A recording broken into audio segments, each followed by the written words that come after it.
છોટાઉદેપુર જિલ્લાના બોડેલીના Alipura ST depot પાસેથી એમડીઆઈ શાળા તરફ જતા મુખ્ય માર્ગ ઉપર આવેલા ફતેનગર, ચાચક અને ગોકુલ એસ્ટેટ જેવા વિસ્તારોના નાગરિકો ત્રાહિમામ પોકારી ઉઠ્યા। આશરે 1 મહિના અગાઉ અહીં ગટર લાઇનનું કામ શરૂ થયું હતું અને ત્યારબાદ નવા રોડનું નિર્માણ કરવાનું હતું, પરંતુ વરસાદ શરૂ થઈ જવાના કારણે કામ અધૂરું રહી ગયું અને સ્થિતિ વધુ વણસી। ઠેર ઠેર કાદવ ગટરના પાણી ભરાતા રાહદારીઓને અત્યંત મુશ્કેલીનો સામનો કરવાનો વારો આવ્યો।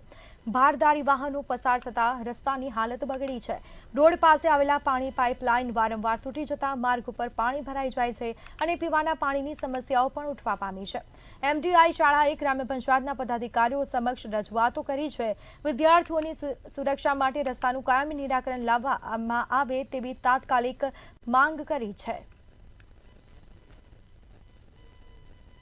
આલીખેલા જૂથ ગ્રામ પંચાયતના 3 માર્ગ છે અમારા, એ ફતેનગર તેમજ આ એમડીઆઈ સ્કૂલમાં છોકરાઓ અભ્યાસ કરે છે, નાના નાના બાળકો, તેમજ એમના વાલીઓને રોજ નીકળી અવર જવર થાય છે બાળકોને લેવા લઈ જવા માટે। અને બીજું સોસાયટીમાં પાછળ બહુ મોટો વિસ્તાર છે, તેમાં જવા માટે 3 માર્ગ છે।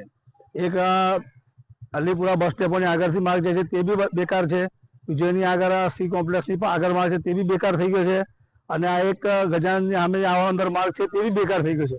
રસ્તાની હાલત એટલી ખરાબ છે ને કે તમે જોઈ શકો છો, કારણ કે પરમ દિવસે બી એક જણ બાઇક વાળો એવો પડ્યો હતો કે પૂરો બિચારાના હાથમાં પગમાં બી વાગ્યું હતું અને છોકરાને મેકવા જ આવ્યો હતો સ્કૂલ અને પડ્યો હતો। છોકરાને બી કપડાં બી કિચડવાળા થઈ ગયા હતા। હવે સ્કૂલ અહીં નજીક છે ને આવો રસ્તો હોય તો કેવું રહે?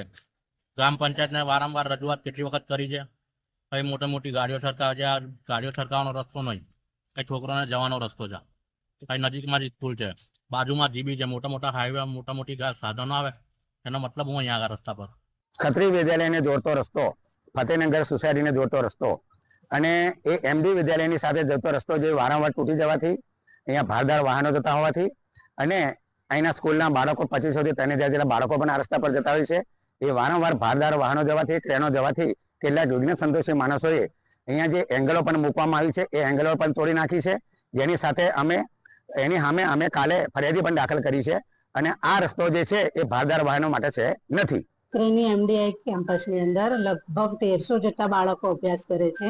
હવે મુખ્ય માર્ગથી લઈને શાળાએ આવવા સુધીના જેટલા પણ માર્ગો છે બધા માર્ગો બિસ્માર છે અને ચોમાસામાં વાલીઓને અને બાળકોને આવવાની બહુ જ તકલીફ પડે છે।